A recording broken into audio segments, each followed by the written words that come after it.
so happy to be here participating in this joint webinar between Laivly with Nutun and myself, Peter Ryan from Ryan Strategic Advisory.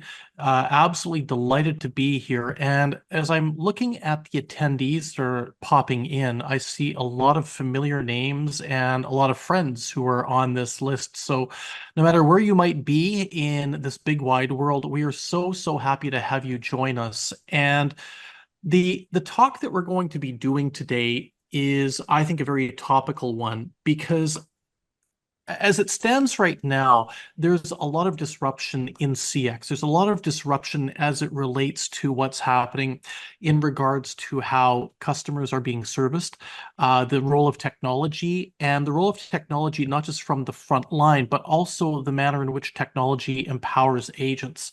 Now, the formal title for our chat today, this fireside chat amongst friends, is Upcoming Tech Trends to Empower Agents.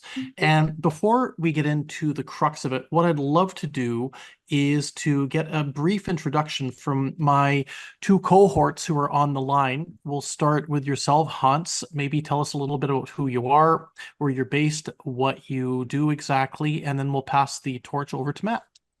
Yeah, great. Thanks, Peter. And it's great to be on this webinar with yourself and Matt. So yeah, my name is Hans Zachar. That's how you pronounce it. Don't really have to worry about repeating it. I'm coming from Johannesburg, so it's nighttime here. We're ending our day, so it's for those of you who joined the morning, good morning, and hope you have a good day. Yeah, a bit of introduction. So I represent Nutun, which is a South African-based BPO platform. We largely specialize in customer engagement, so the full customer life cycle in terms of acquisition, servicing, and loyalty. But we kind of have an interesting add-on, is that our history comes from collections. So we focus on traditionally from a debt buying world, but now we're focusing on the sort of slip over from customer service to collections and early stage for a lot of our clients. Just a bit about me, like I think Matt will introduce, I'm a recovering consultant, so don't hold it against me. I was at Accenture for a number of years doing technology strategy, which was really about helping organizations adopt new technologies. And then more recently in TransUnion, so coming from the credit world and now in BPO, and excited to be here. Great stuff. Well, it's great to have you in BPO, Hans. And I can assume as well, you're probably dealing with a bit of chillier weather than both Matt and I are facing right now on this side of the pond in North America. Yeah, but chilly is relative. It's about 20 degrees outside Celsius, so we're still okay. Last time I saw snow, I was 4. So okay, well, that actually yeah. worries me greatly because it's 21 degrees here in Montreal. So on that meteorological note, Matt, I'm going to pass it to yourself, and let's hear a little bit about what you do, what exactly is going on within the scope of Laivly, and then we'll throw it open to our discussion. Sounds great. So I'm Matt. I'm the CRO of Laivly. We're an AI and automation platform, and we're really focused on empowering agents. So I think it's a very good webinar for us to be part of. What makes us unique is that we actually layer on top of any existing tech stack without API to find ways to make the agent's life easier. And we really like to do it in a very iterative way. I think that's some of what I'll be talking about today, some of the lessons we learned on the kind of the right roadmap and strategy to empower agents. But we tend to start with, transcription-based guidance, then go on to kind of bring in information from all the different systems into one area, response generation, and then even doing end-to-end tasks without an agent, where that makes sense. And I'm happy to kind of dive into where we think that does make sense and where it does not make sense. And then, yeah, me personally, like Hans mentioned, I am a former consultant, worked for a number of consulting companies, started in tech consulting at Cognizant, then a boutique innovation consulting firm, and then most recently BCG. But really excited to kind of be in the BPO and contact center world.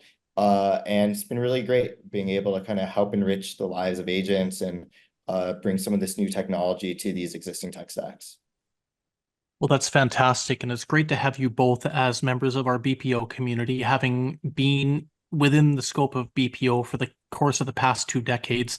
It's an exciting domain to be in. There's some fantastic people. And one thing I can say, it's like the Hotel California. When you check in, you never leave. It's because of the fact that you get so many wonderful people and you're able to make such great relationships. And relationships is really what we're here to talk a little bit about today. It's the relationship between technology and the consumer. It's between technology and the agent, and really the role of the agent and the consumer. So it's a bit of a triangulation as we look to try and dive into our chat this this evening or this afternoon, gentlemen, wherever you might be in the world. But what I want to do is really aboard 3 different subtopics. We're going to be chatting about what's going on, what's happening right now. And the reality is, I think we can all agree, whether it's anecdotal or whether it's what we're reading in the newspaper or on LinkedIn, the consumers are not satisfied with the manner in which they're being serviced and are pushing back on the technology that seems to be forced on them by more and more different organizations. We're going to talk a little bit about how brands are reacting or how they're approaching customer experience, what they're investing in, the technologies, but philosophically, are they looking at CX as a cost base, or are they looking at it as an opportunity to drive quality interactions and to reinforce the relationship with the end user? And then finally, I think we're going to talk a little bit about finding the right balance. And I think this is very important because, like anything that you see in our industry, and I've seen this, it's a movie that I've seen many times played out using different technologies. We know how this story ends. Too much push towards one direction, push back in the other direction, and then finally you get the equilibrium. So let's talk a little bit about pushback. And as we were preparing for our discussion today, I thought it was really great that we were able to collaborate, the 3 of us, as well as the team at Laivly. Sabrina especially has been very helpful in this regard by being able to collate some statistics and being able to figure out exactly what these numbers are telling us when it comes to bad experiences directly not being able to engage with a human. And we've all had this experience. We've got an issue, whether it's we're ordering food or we need to change a flight, or perhaps we've got an issue with our bank account or our insurance policy. You pick up the telephone. Well, what happens? Immediately you're put on to some type of a self-service system. You go on to a chat platform. You're being forced onto a chat bot. And what some of these fascinating stats that have come up that we discussed as we prepared for this webinar, I'm just going to throw out 2 of them. Zendesk indicated in a recent study that over 50% of consumers are indicating automated telephone systems are the most frustrating part of their broader customer experience. And roughly 2/3 of consumers are indicating, according to HBR, that an unsatisfactory experience when they're dealing with a chatbot. Now, this is really concerning, especially when we find out that nearly 4 out of 5 consumers who interact with a chatbot say they end up interacting with an agent anyway. So it's a bit of a tale of the tape here. These are a lot of numbers, but I think we can all relate to them. And as we think a little bit about this, Hans, maybe from your own angle, thinking about the agent who is dealing with one of these 4 out of 5 consumers who is being enraged by the experience that they might have had with an automated system, how is that agent going to feel? What exactly is the challenge that the agent is going to be facing as they're dealing with a consumer who is not only got something that they need dealt with, but are angry? Yeah, no, I mean, that's a great intro and you've laid it up perfectly, Peter. You know, if I think about our client base, there's very few of them that come to mind that aren't going through some sort of digital transformation at the moment, right? So they've been building apps and websites and knowledge bases to drive customers to self-service channels.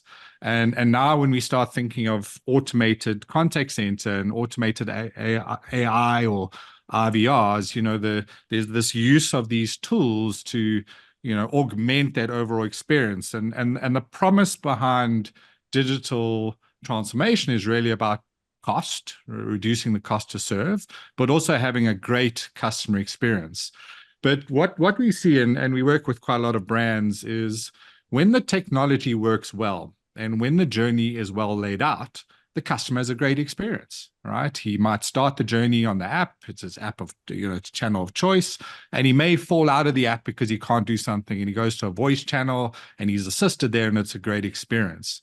But where the technology introduces additional layers, essentially making it harder and harder to get to the human who's going to solve the problem, that's what creates the frustration. And for the agents, they're ending up with a customer who might have gone through 1, 2, 3, 4 layers before they can talk to a real person where that's all they wanted to do. So effectively, what that does for an agent, and we look at a lot around agent retention and agent engagement. And if an agent doesn't feel effective, so I can deal with this customer query, I'm starting the conversation well, I'm ending the conversation, I've resolved it. If they feel exhausted by dealing with very difficult agents, they tend to become indifferent and disengaged, which detracts from the overall customer experience. So from a customer perspective, you're losing all day long because the customer is having a bad experience. The agent is getting a more frustrated customer. They're thinking, what am I doing with my life? How can I get out of this game? And they're not feeling connected to the purpose. So, the wrong use of technology just does create problems, Peter. No, it does. And I mean, I think that this is a good element to talk about. It's if the technology is not developed properly, or if it's developed in a way that's not user friendly, that's going to cause infinite issues for a consumer as they try and navigate a question that they might have or an issue they need resolved. But equally speaking, and Hans, I think it's really important you bring this up, the agent themselves. I was speaking to somebody not long ago that was telling me that they are involved in the retail space and they're seeing more and more people walking off the job because they're just tired of being shouted at by customers. Let's be frank, consumer rage is a thing. Post-pandemic, and I'm sorry to use the P word, but post-pandemic, this has been a real thing, whether it's in North America, whether it's in Western Europe, whether it's in South Africa or anywhere else. And with that in mind, agents who are in the contact center are exactly the same. They're not being paid there to be shouted at or to be abused or cursed at, etc. So they need the right technology almost in the mainstay if they're going to do their jobs and be satisfied doing so to get those intrinsic rewards. Now, Matt, that I think comes into where I'd like to draw you into this discussion. From the standpoint of Laivly and the Laivly platform, how was it constructed with the agent in mind? Yeah. And before I even dive in, I think just want to echo, you guys brought up that really interesting insight that, these chatbot technologies are not just bad for the consumer, but really bad for the agent, right? Because they're inheriting upset consumer. And I think we'll talk a little bit in later on what we could do instead of a chatbot that I think will create a better experience. But yeah, to start with the agent, and I think when you think of any technology, I think you need to think of the agent first and foremost, because at the end of the day, you might have the best solution in the world, but if agents aren't going to use it and love it, it's not going to do anything for you.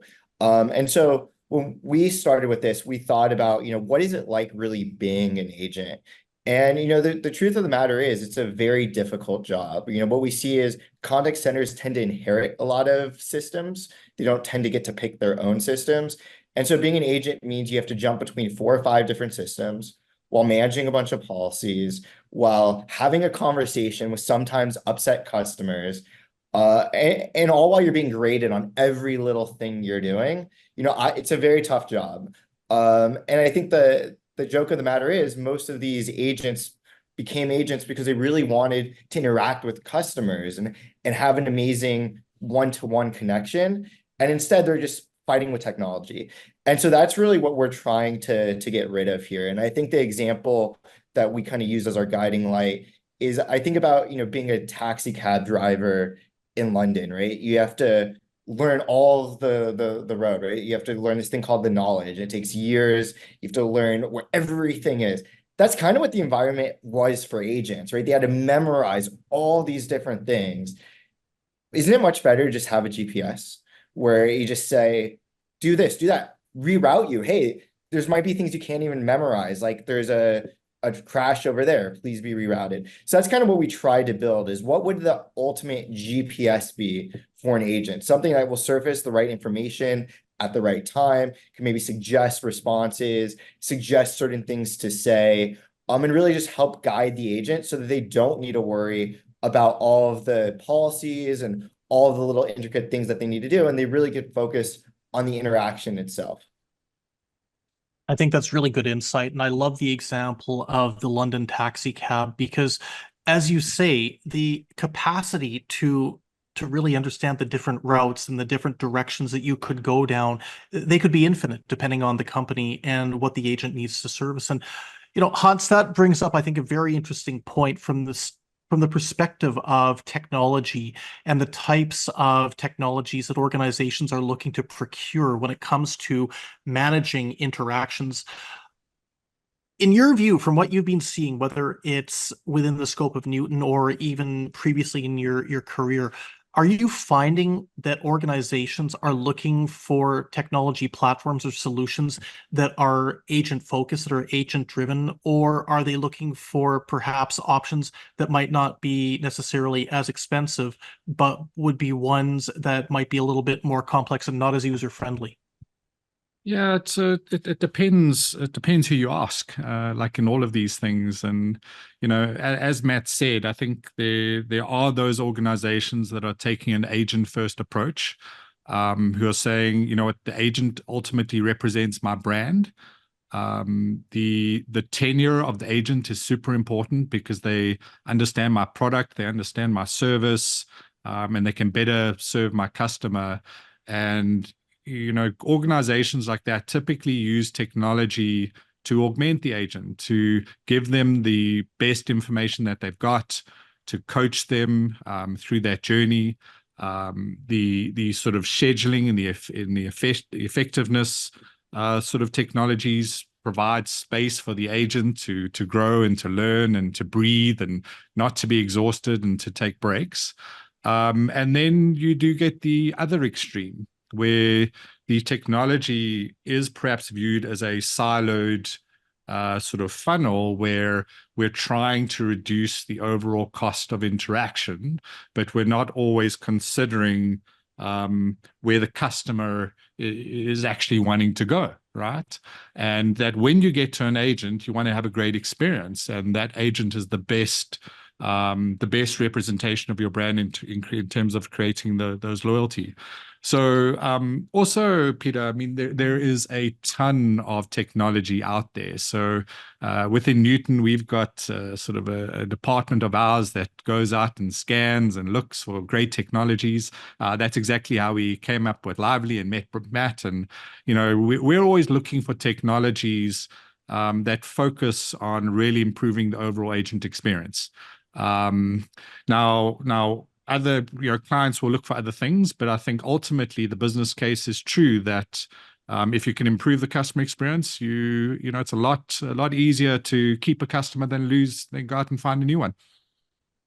Yeah, I remember a statistic I heard several years ago, and I don't know if it still holds, but I suspect it does, that it costs 6 times more to win a new customer than it does to hold on to an existing one.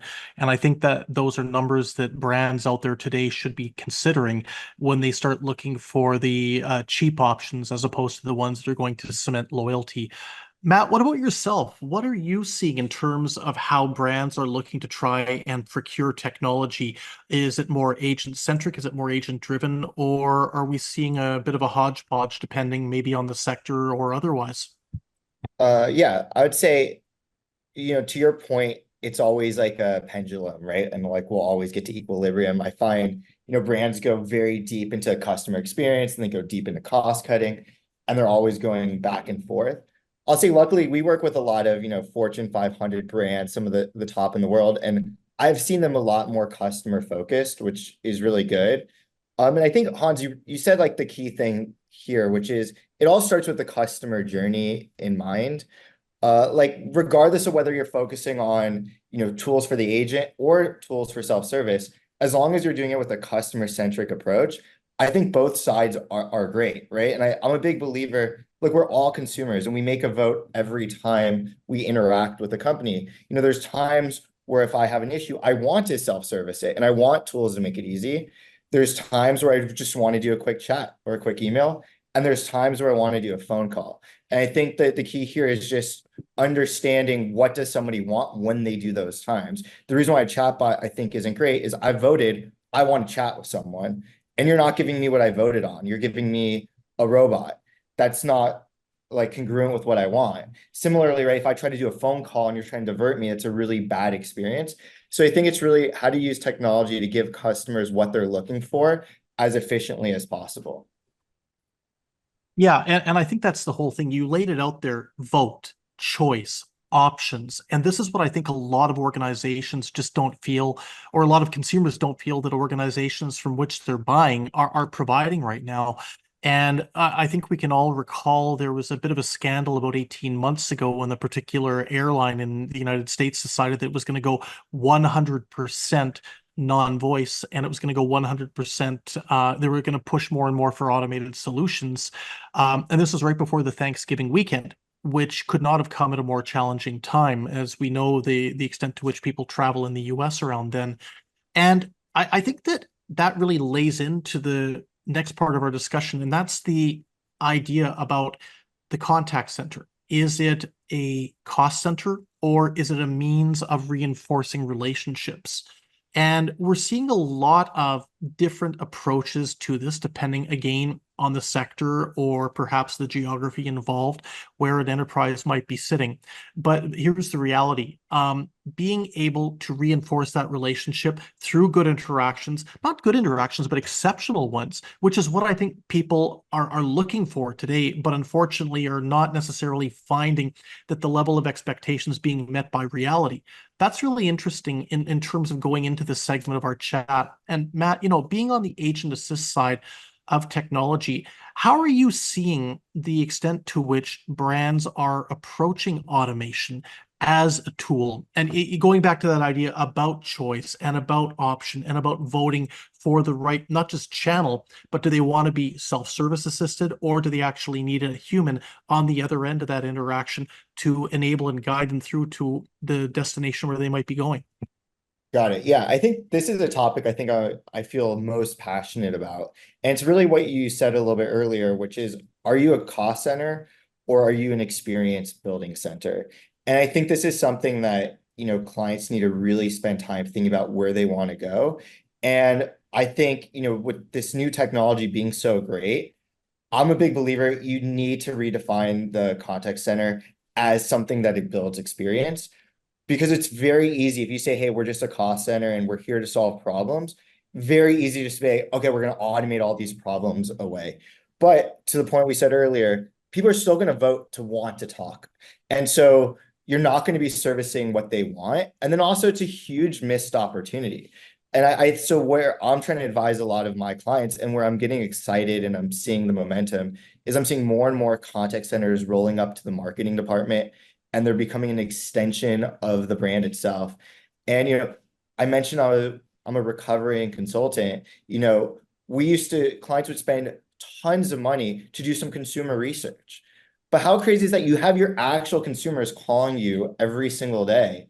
You could be gathering insights from them. You could be building relationships with them. And I think a lot of this new technology could actually really facilitate in that, right? You could imagine a world where I'm prompting customers specific questions and doing a covert survey across my whole customer base. It would be very light. Just like, oh, by the way, I saw you switched brands. Like, why? And then we capture it, we put it somewhere. Huge value add for the marketing team. Or, the marketing team, we work with one of the largest beauty companies, and they just redefined, it was a beauty retailer, and they redefined their mission, which is they want to help their customers on their beauty journey. And the second I heard that, I'm like, man, can you imagine if you apply that to being an agent?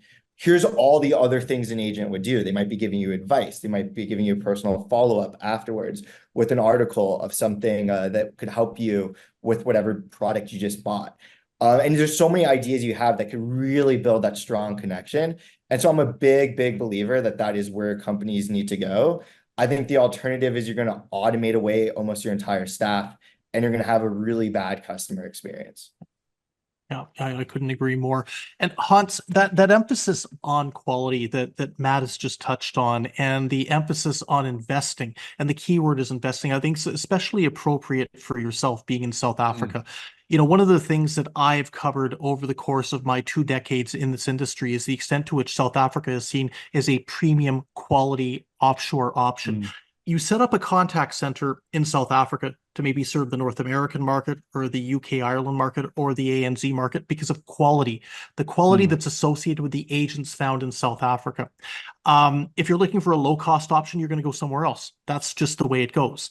Now, my question to you, Hans, would be, are you seeing this trend of a push towards quality as something from the angle of organizations that they're looking for, that they're looking to try and invest in when it comes to being able to provide the right element of the customer life cycle or the customer journey, whatever we want to call it?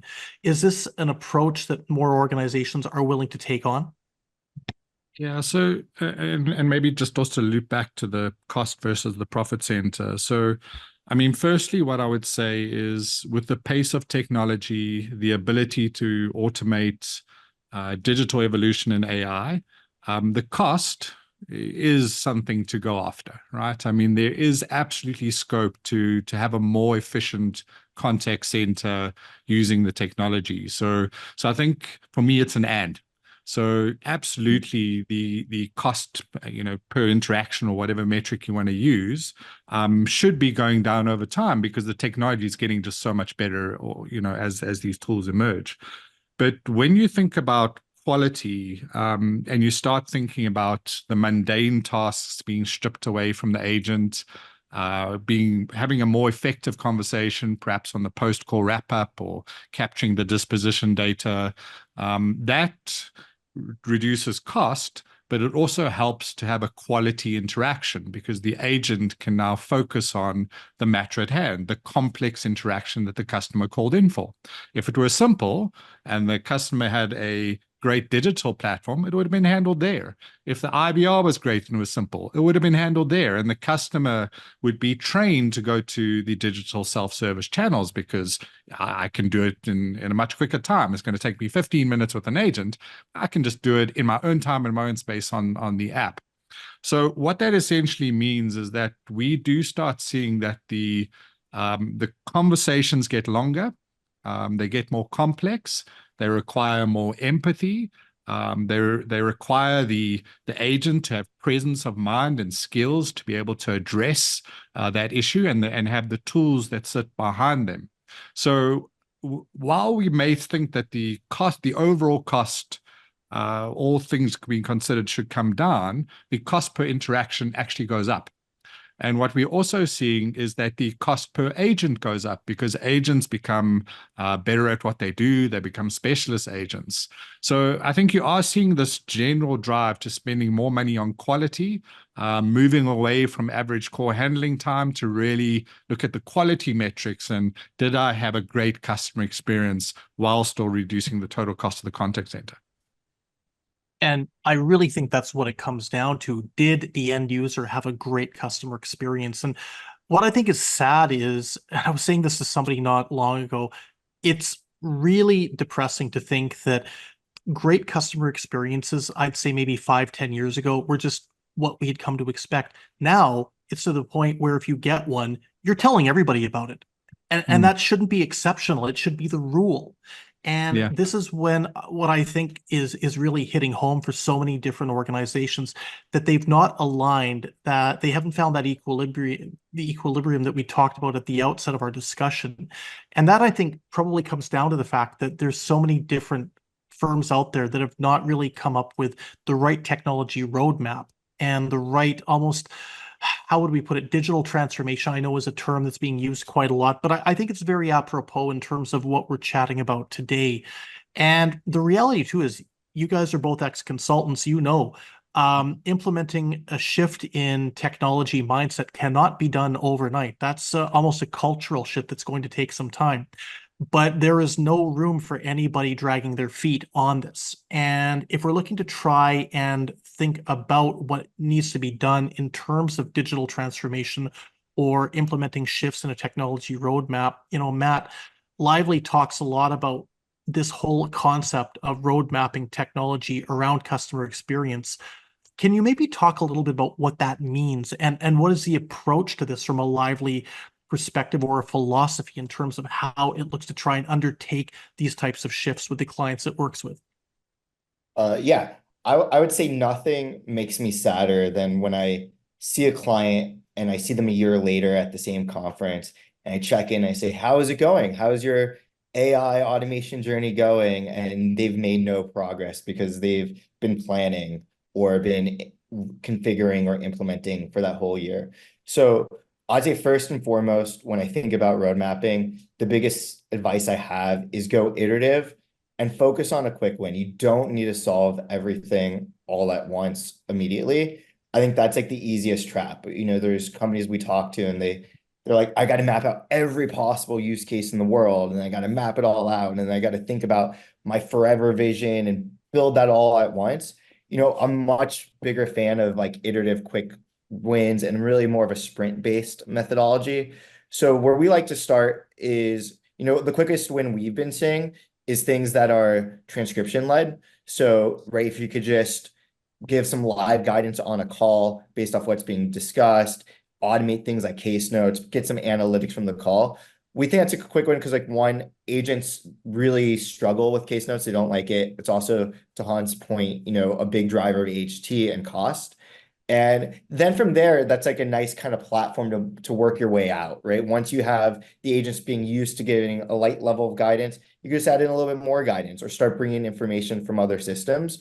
So that's kind of the way we work is we start with this light base, our base takes around 2 weeks to launch. And then we just bring in more and more.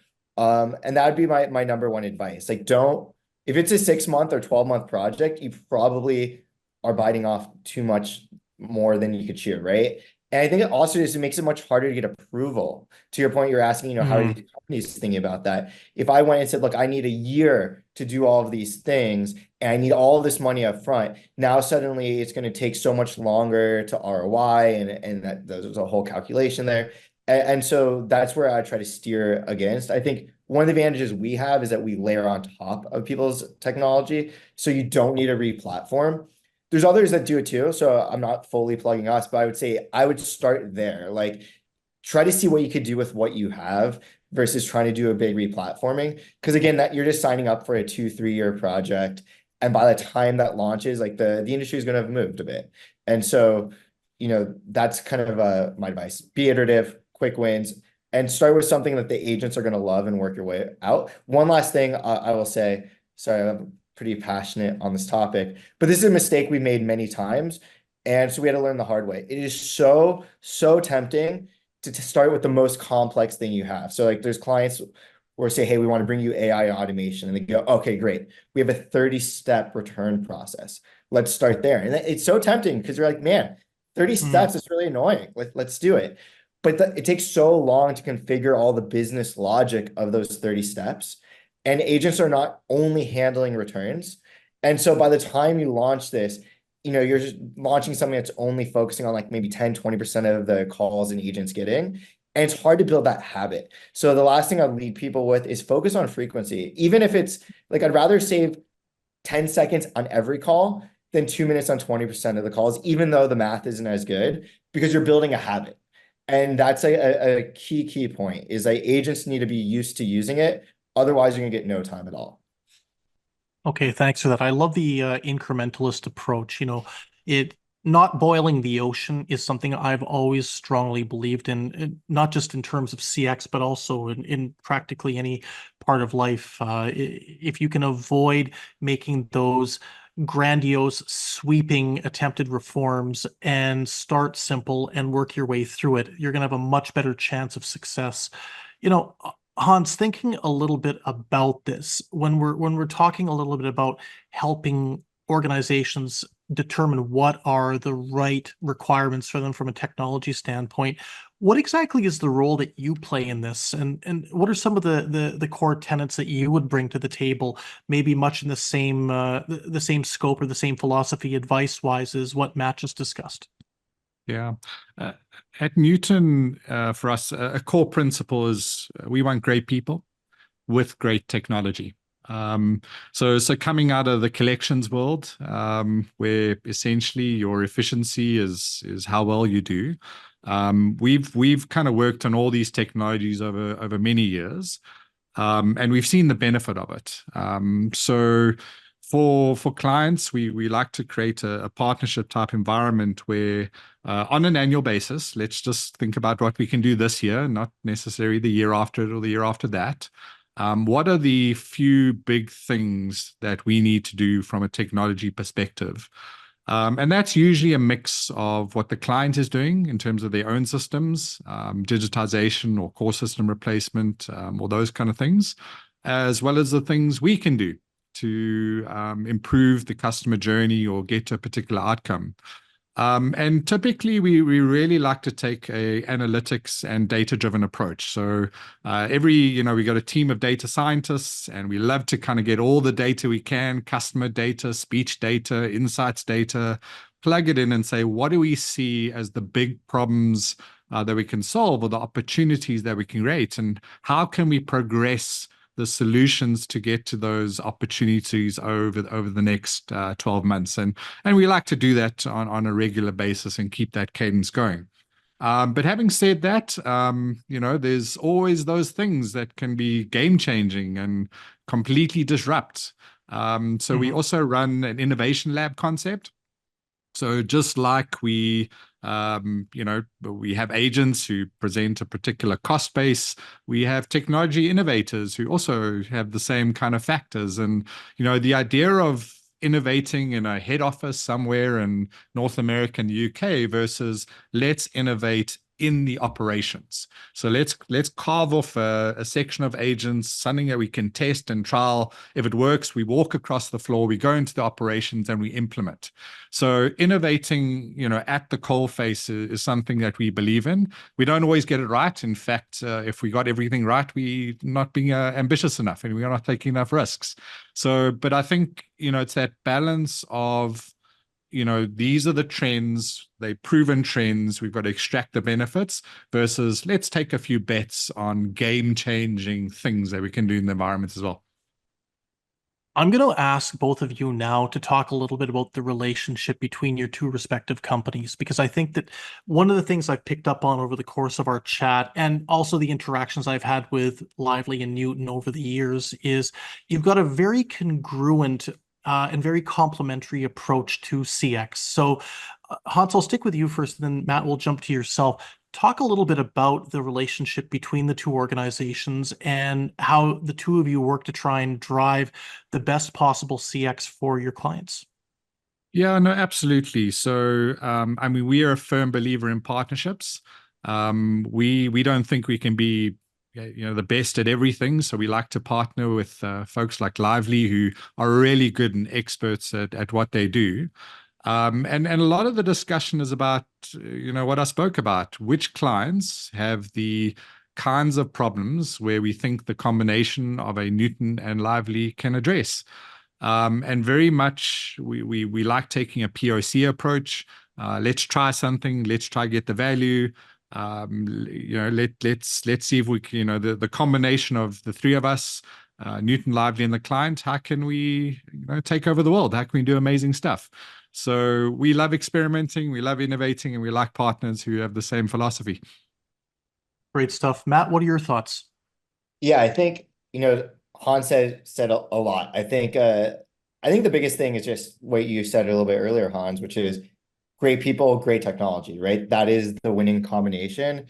And so we like to work with BPOs who we know have great people, because it really does start with that. And then the technology just helps enhance the people to do even more, right? And I think that's kind of our whole philosophy is how do we get rid of the things that an agent shouldn't be doing so that they can focus on the things you really want them to do, but you really need to have the right agents from the get. I think the only thing else I would add is I think so much of the last few years has been spent looking at existing processes and seeing how could technology be used to make them faster. And I think now the technology has gotten so good, we're ready to kind of invent the process and say, okay, what is actually the process from the ground up, given all the things that technology could do? Just some of the things that excite me, the ability to have an AI go through an entire customer history and give some guidance to an agent about that customer, right? Today, you can't pause a call and be like, let me just look through the last, 10 pages of notes of you calling in to have a more better interaction. But you could do that instantly with technology, or personalized follow-up, right? If we have the transcription of the call, imagine how easy it is to just have an email afterwards. It says, based off this call, I just want to send you a little message on this or on that, or check in a few days later. And so I think there's an ability to add in these really cool personal touch points that I think are going to be really impactful. And that's why we love working with a company like Nutun that is able to kind of brainstorm and be a guide on some of these new experiences. And so I think that's kind of what it's all about, is what is the future experience we want to offer. That's fantastic. And it's been a great chat so far.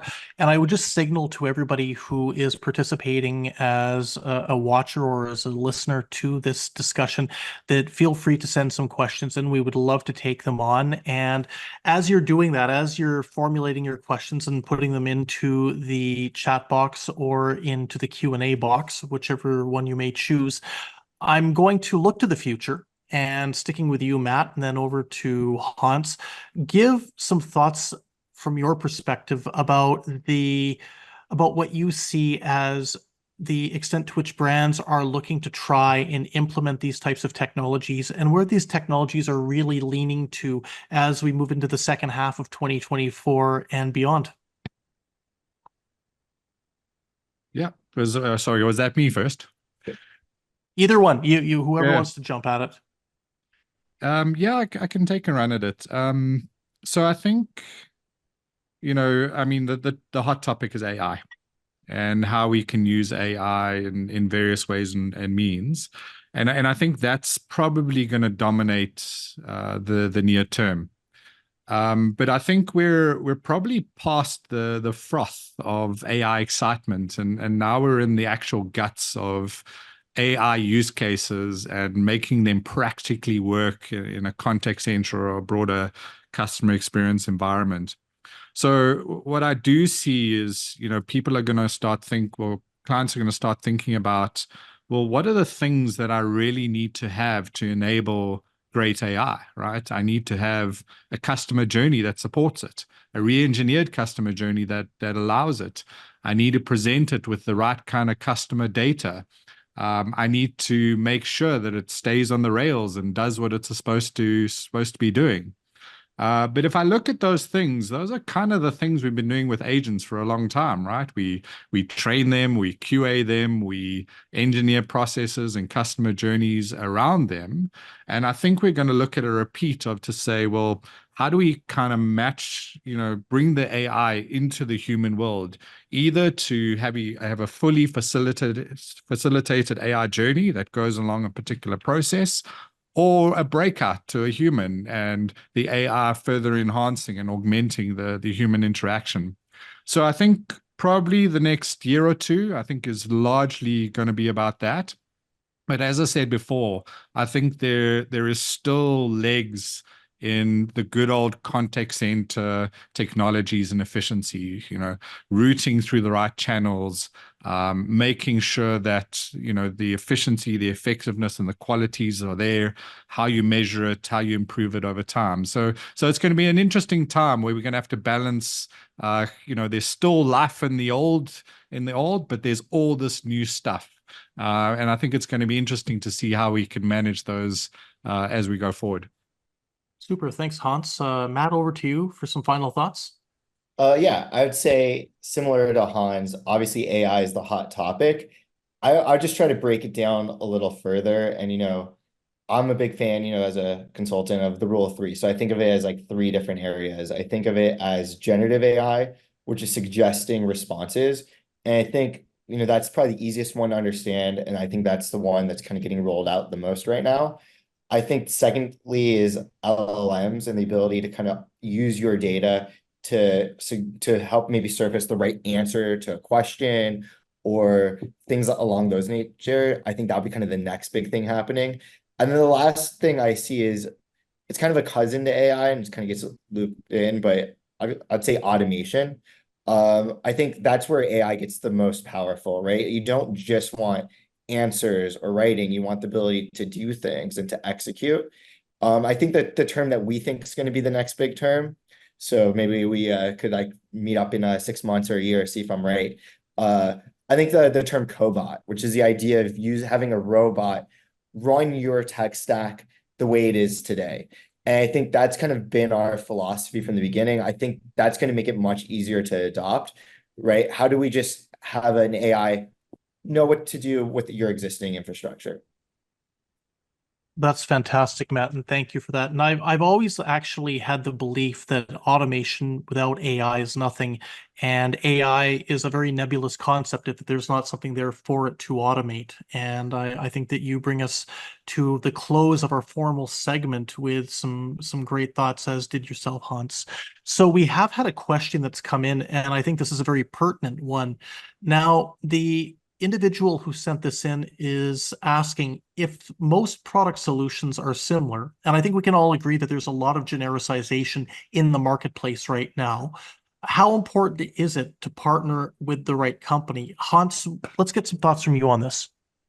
Yeah, I think it's super important, and as you say, there is a lot of commonality around the tech, but the problem is that oftentimes you have to make a selection, then implement, and then find out all the problems and the issues and the things that could go wrong. So I think it's super important to have the right partnership, grouping or ecosystem, if you like. Great technology with a vendor who's willing to solve with you in your environment. With a contact center or a BPO who's willing to embrace those things.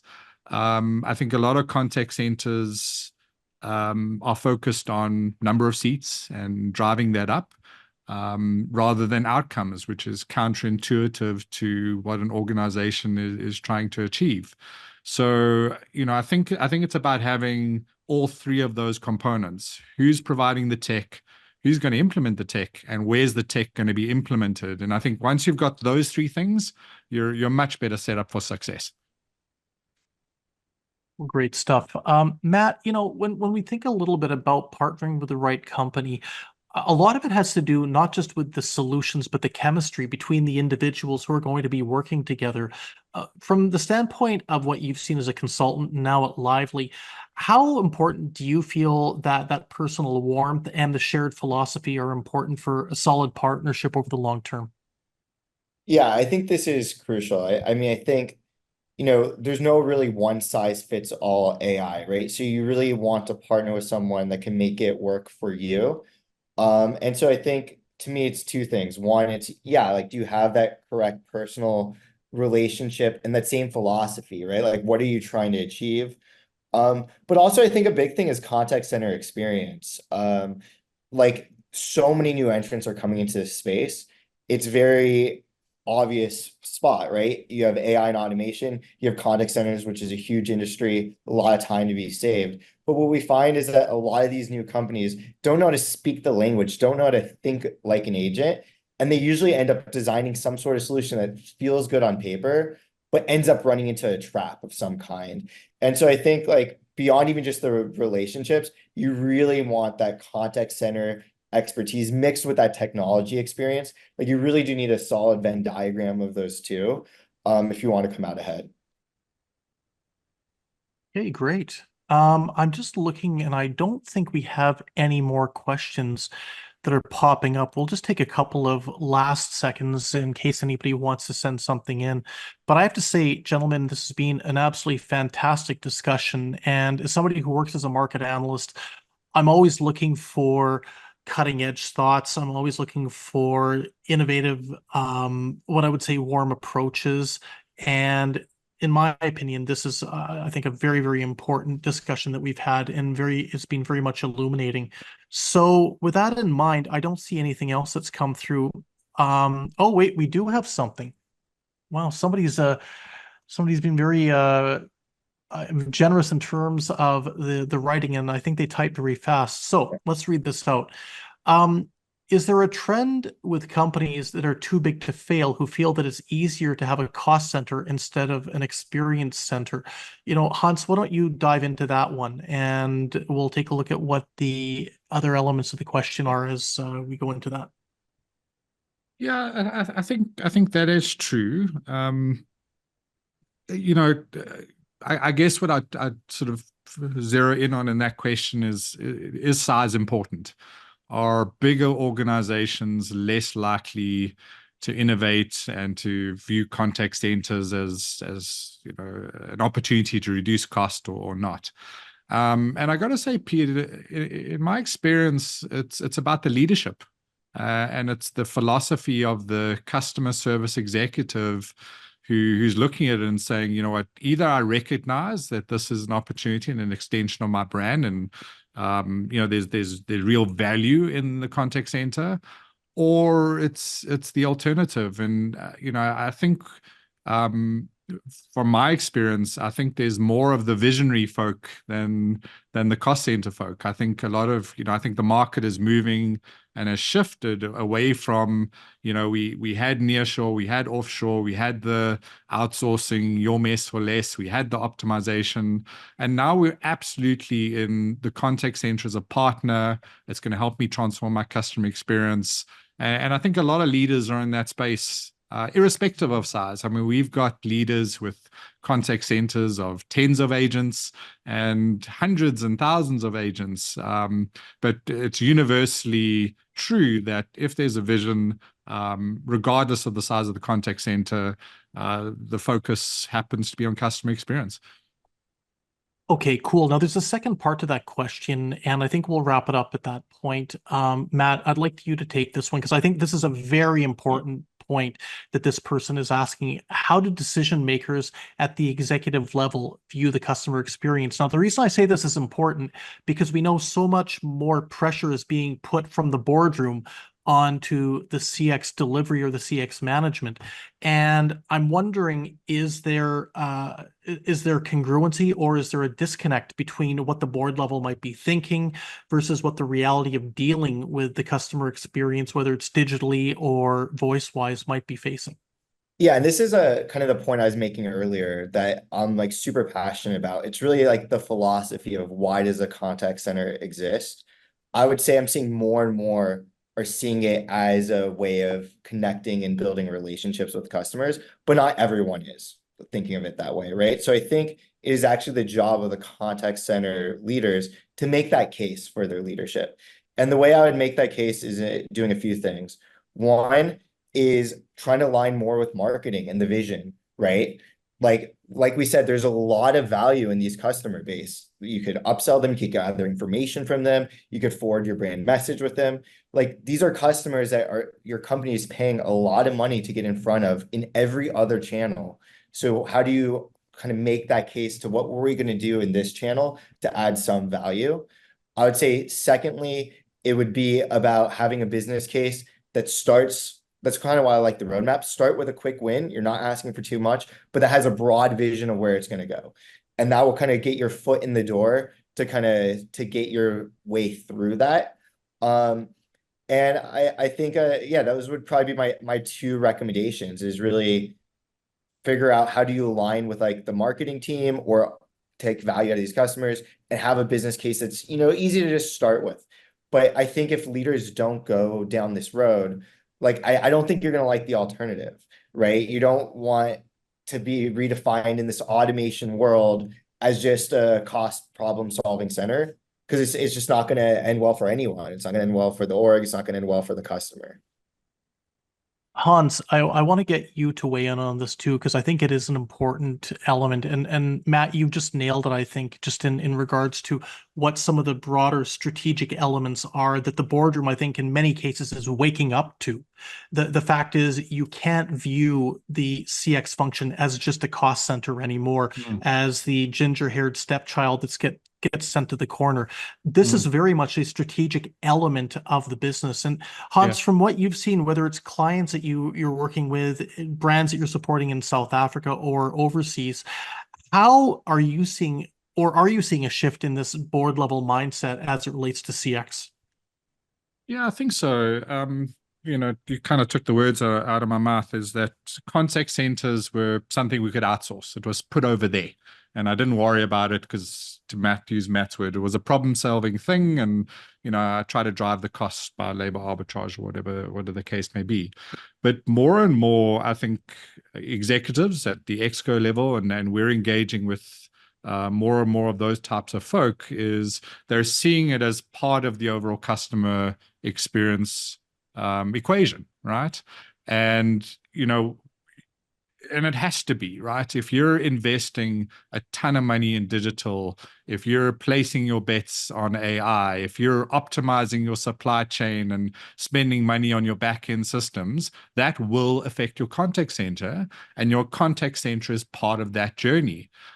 For some of our clients who are going through large systems migrations, we work very closely with them to say, well, how does the contact center actually facilitate that migration? So as you're shifting customers from here to there, how do we fill the gap while you're doing that transition? Because system migrations don't always work, right? You need a contact center which is efficient, effective, and flexible, and can handle those high order tasks as you're stuck between different systems and sometimes migration nightmares.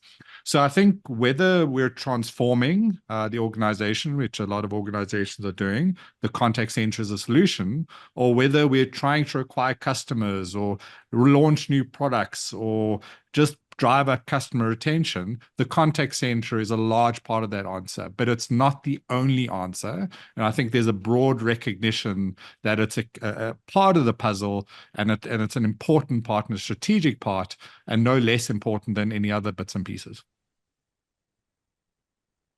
Okay, well, look, on that note, we are going to wrap up because we are literally at the top of the hour. And gentlemen, it's been an absolutely wonderful discussion. Thanks so much for taking the time. I am certain that our audience has enjoyed it and is going to be able to walk away having a lot more clarity on some of these topics than they did coming in. So with that in mind, Hans from Johannesburg, Matt from the United States, and myself in Canada, great to see everybody. Great to have interacted on the questions, and we wish you a great rest of the day wherever you may be. Hey, thank you very much. Have a great day. Thanks so much.